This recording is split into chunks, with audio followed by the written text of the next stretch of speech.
អាសខ្មែរស្អាតមែនធ្វើនំបើសិនជាយើងប្រៀបធៀបអសខ្មែរនិងអសអង់គ្លេសធ្វើជានំខេកគឺអសខ្មែរស្អាតជាងដាច់ហ្មងចេញមកគឺលក្ខណៈថាផលិតសិល្បៈហ្មងណាចឹងមិនថាមិនប្រកាសថារបស់គេល្អជាងរបស់យើងទេតែអ្នកខ្លះមិនសូវអត់តម្លៃជាតិសាសន៍ខ្លួនឯងតើរបស់យើងមានរបស់ល្អច្រើនណាស់តែយើងទៅអាប់ដេតតិចតួចទៅគឺស្អាតជាងរបស់គេដាច់ហ្មងហើយកន្លែងមកមើលនំយើងវិញបងប្អូនគ្នានំនេះគឺយើងធ្វើជាអសខ្មែរហើយ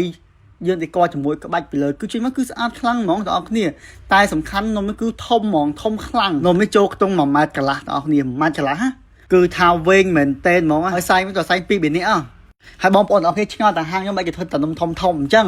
អត់ទេនំទូទៅខ្ញុំធ្វើដែរធ្វើច្រើនណាស់រាល់ថ្ងៃប៉ុន្តែខ្ញុំថតតែនំធំបើខ្ញុំថតគ្រប់តែនំវិញឲ្យខ្យល់ខ្ញុំមិនគ្មានរសទេថ្ងៃមួយថ្ងៃចេញនំហប់មកអស់អញ្ចឹងឥឡូវនំយើងហើយបងប្អូនគ្នាគឺថាស្អាតខ្លាំងហ្មងយកទៅបើសិនជាតាំងបានគឺតាំងហើយហ៊ានញ៉ាំទេអញ្ចឹងអ្នកចង់ធ្វើនំជាអសអាចធ្វើជាអសខ្មែរបានបងប្អូនគ្នាស្អាតប៉និតហើយចេញមកគឺមានតម្លៃហ្មងអាចកំងទៅមកអសក៏បាន2អសក៏បានតាមបងប្អូនចង់បានទេធានាថាមកស្អាតជូនដល់បងប្អូនគ្នាហ្មង